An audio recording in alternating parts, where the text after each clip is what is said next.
এরপর প্রশ্ন হলো, আমি একবার হাঁটুতে ব্যথা পেয়েছিলাম, তারপর হাঁটুতে 4টা সেলাই করা হয়েছিল, যার কারণে ডাক্তার নিষেধ করলো পানি জাতীয় কোনো জিনিস দেওয়া নিষেধ।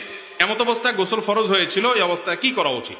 কোনো ব্যক্তি হাত পা ভেঙে গেছে বা কাটাছিড়া হয়েছে, অপারেশন হয়েছে, এখন এই অবস্থায় যদি আল্লাহর বান্দার গোসল ফরজ হয় তিনি কি করবেন? উত্তর হলো, যদি তার ধরেন কথার কথা আঙ্গুল ভেঙে গেছে বা হাতে ব্যান্ডেজ আছে, অন্য সব ঠিকঠাক আছে, তাহলে সে ব্যান্ডেজের জায়গাটা বাদ দিয়ে বাকি শরীরে পানি দিয়ে তিনি গোসল করবেন, অথবা ওই জায়গাটাতে প্লাস্টিক পলিথিন কিছু বেঁধে তিনি গোসল করবেন যাতে পানি না লাগে, যদি পানি লাগলে সেটার ক্ষতি হবে। আর যদি এত বেশি জায়গা লেগেছে, কথার কথা বুকে অপারেশন, পেটে অপারেশন, এই জায়গা প্লাস্টিক দিয়ে গোটা শরীর ধোয়া সম্ভব না, এরকম যদি জটিল হয়, তাহলে সেক্ষেত্রে তিনি ফরজ গোসলের জন্য তায়াম্মুম করবেন। কি করবেন? মাটির উপর 2 হাত মেরে মুখ এবং আরবার হাত মেরে হাত মাসে করবেন, তার ফরজ গোসলের কাজ হয়ে যাবে।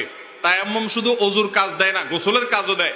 যদি আপনার গোসল করতে অপারগতা থাকে, তায়াম্মুম করলে গোসল হয়ে যাবে। তবে ওই নাপাক যদি শরীরে লেগে থাকে সেটা পানি দিয়ে অবশ্যই পাক করতে হবে, তারপর আপনি নামাজ পড়বেন।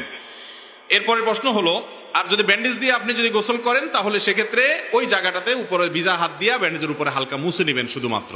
ওযুর ক্ষেত্রে একই কথা, ব্যান্ডেজের উপরে মুছে নিলেই ওযু হয়ে যাবে।